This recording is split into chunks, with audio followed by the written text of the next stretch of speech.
Paborito niyong yema cake? Mas papasarapin pa natin.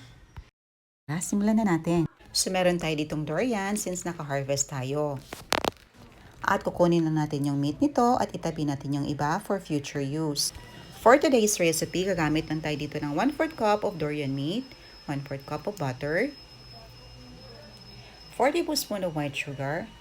I-cream lang natin until light and creamy.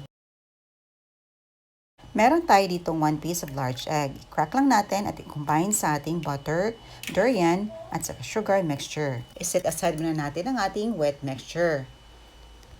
Sa isang bowl, nag-sieve tayo ng 1 1/4 cup of all-purpose flour.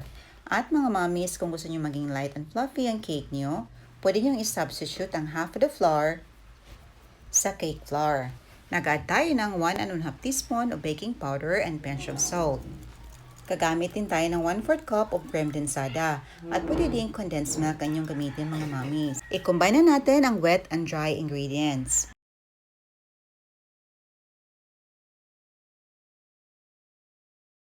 Gagamit tayo dito ng 4x3 inches round pan. Nag-brush lang tayo ng butter nito. Ready na ang ating mixture para lutuin. Gagamit tayo dito ng improvised oven.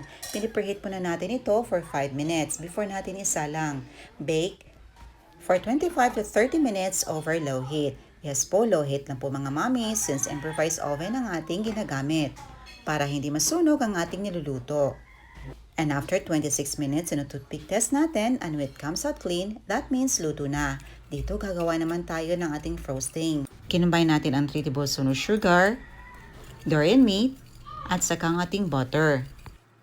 Napakasarap ng frosting na ito mga mommies at napakabango since durian ang ating ginamit. I-cream lang natin until light, soft, and creamy. At dito lumamig na ang ating cake.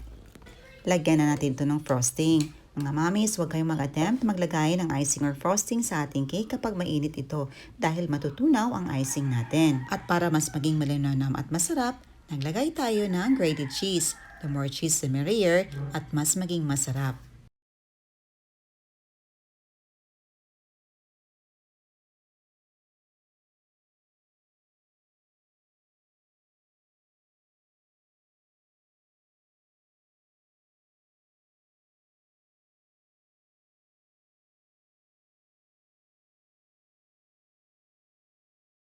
At ito na ang ating paboritong party, ang tikiman time. Tikman natin ang ating napakasarap na durian yema cake. Napaka-rich and flavorful ng ating cake mga mami since durian ang ating nilagay. Yung sarap na hindi nakakaumay.